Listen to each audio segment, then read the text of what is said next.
84 out with us as well. And start us some record, please. I don't know, felony. Get in the car. Bro, hell. Stop. Get in there. Well, y'all hurting me. Get in Well, y'all hurting me. Well, y'all Go hurting ahead me. and start us an ambulance to just injured prisoner.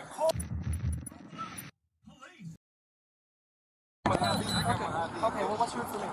That's it. That's all. Damn, I'm finna go get something for my baby, something to eat. Okay, Like, hey, if you're good, sir, you're good. Okay, you have your ID.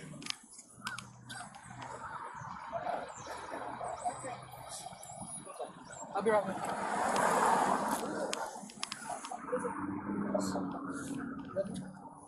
Yeah.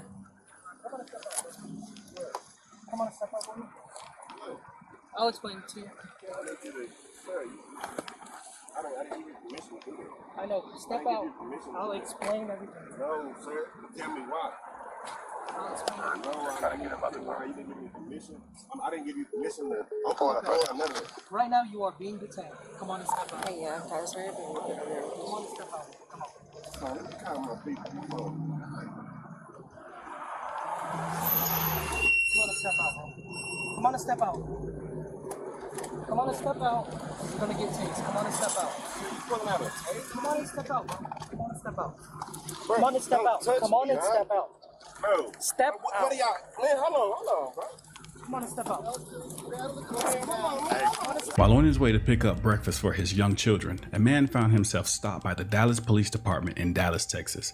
Initially puzzled by the reason for the traffic stop, the situation took a bizarre turn as the police officers began to exhibit unwarranted aggression. Perplexed and concerned, the driver repeatedly sought an explanation from the officers about the escalating tension. During the encounter, the situation took a disturbing turn when the officers physically assaulted the driver and deployed their stun gun. This shocking escalation in aggression stemmed from a mistaken identity, as the officers wrongly believed the driver to be a domestic violence suspect who shared a similar name. Sylvester Hayes, a 27-year-old single father of 4 children, endured a harrowing experience as he was arrested even after the police realized their error. He has since filed a federal lawsuit against the city and multiple police officers seeking justice for the deeply distressing incident. As the 2 officers forcefully handled Mr. Hayes, the situation took another turn as several more officers arrived at the scene. Frantically, they began to shout "gun" upon spotting Mr. Hayes' firearm in his vehicle. The presence of multiple Dallas police officers shouting "gun" only served to further escalate the excessive force used on Mr. Hayes, as evident in the body camera footage. The video depicts the officers forcibly pulling Mr. Hayes out of his vehicle and slamming him onto the ground, his head colliding with the curb, before being restrained in handcuffs. Delta 772. If the other 70s aren't marked out with us, 7-3, put them out with us. Put 84 out with us as well. And start us some record, please. I don't know, felony. Get in the car. Bro, hell. Stop. Get in there. Well, y'all hurting me.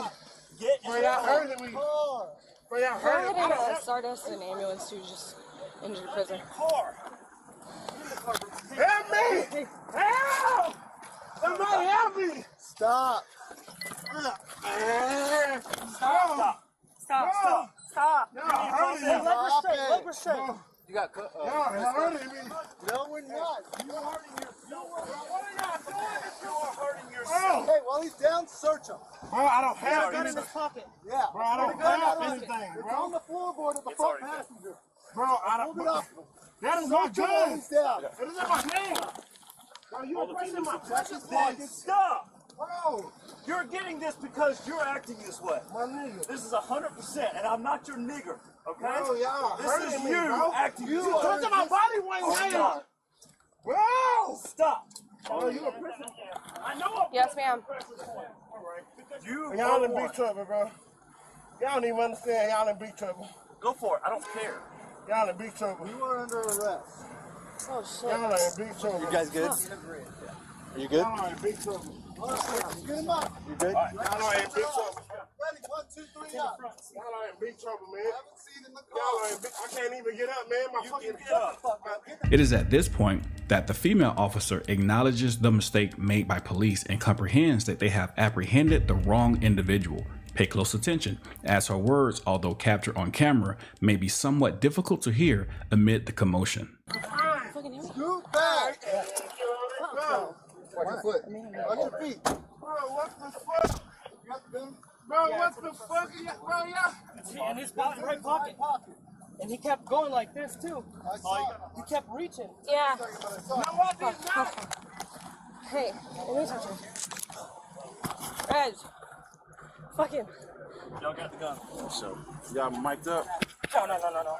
So, the Cooley's Food Mart or barbecue. the barbecue spot, yeah. So we were sitting at the church and we were just gonna start doing traffic. She's running plates. Okay. I'm like, hey, run that Hyundai.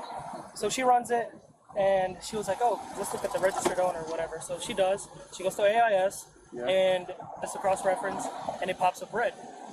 So she's like, okay. She kind of looks at it, but by that time we had already lost him. He had already gone into like the Family Dollar parking lot or whatever, the Family Dollar parking lot.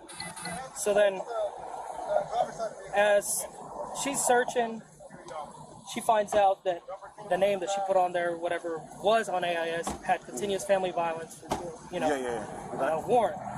So then, we get behind him up here because we see the car moving on Illinois. So we catch up to it and we get up here to Southern Oaks. And he fails to signal within 100 feet from the stop sign here at Southern Oaks and Overton. And as soon as he came up here, we obviously pulled him over. So you got the reason for contact. Yeah. So I pulled up to the car and I'm like, hey man, look, you got pulled over for this, this, and this. And he was like, well, that's not fair because you were watching me from the other side. I was like, yeah, we were on the other side of the light. Well, you were crossing. So obviously, you know what I mean? Yeah. So then I was just like, you have your ID with you. And so he gives it to me, and obviously I handed it over to her, and she was like, Sylvester Hayes, like that's the name that was under warrant. But So you got a good warrant. well, there's I guess. So you got a good warrant. Well, there's I guess. So here's what we realize what type of cops we are dealing with. Now, you know for a fact you have the wrong person because you had the wrong name, therefore you have the wrong warrant. In a perfect world, this would never happen. Also, in a perfect world, the cops would apologize, let this guy go about his way and do whatever it is they need to do to make this right. But that's not what we're seeing. We're seeing the cover up, and we're going to see cops arrest this guy, although they know this is the wrong person. They're going to find a reason, and this is why they're facing a lawsuit. He does have tickets. He does have the tickets. So when I'm like, hey, bro, so in order for us to be able to like fully investigate, like, because he was already acting weird, so I'm like, hey, bro, like, He was already giving him trouble. I'm like, can you just step out of the car for me? Like, let's go to the back of the car. And at that point, he was like, for what? For what? And I'm like, bro, come on, man. And so that's whenever Reggie pulled up, and we tried to get him out of the car, and the fight was on.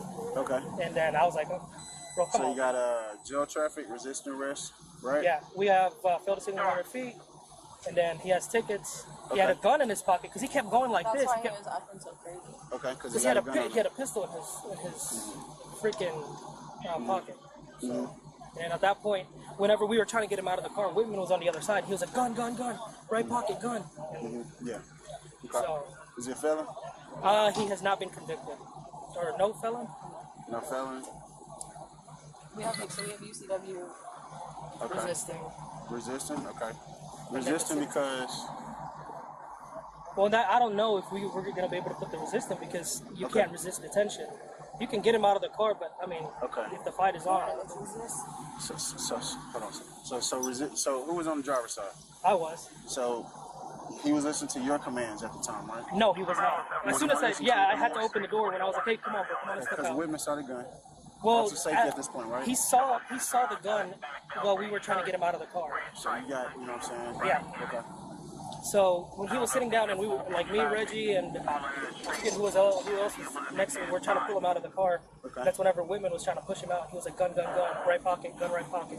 What is so incredibly frustrating is that police officers seem to think that they are the only ones who are allowed to have a gun, even though the citizens of this country have a Second Amendment right. It's like if they see a gun, They get excited, they scream gun, and they respond very poorly. Even though the man in this video, Mr. Hayes, his gun was 100% legal, these cops are searching for a reason to charge him, rather than simply saying, we messed up, let's make this right. This is policing in America. And if you like the We the People content, please support the channel by hitting the like button. Also, if you have a video you would like us to cover, the link is down below in the description section. With that being said, make sure you know your rights and always record the police. We the People University, signing off.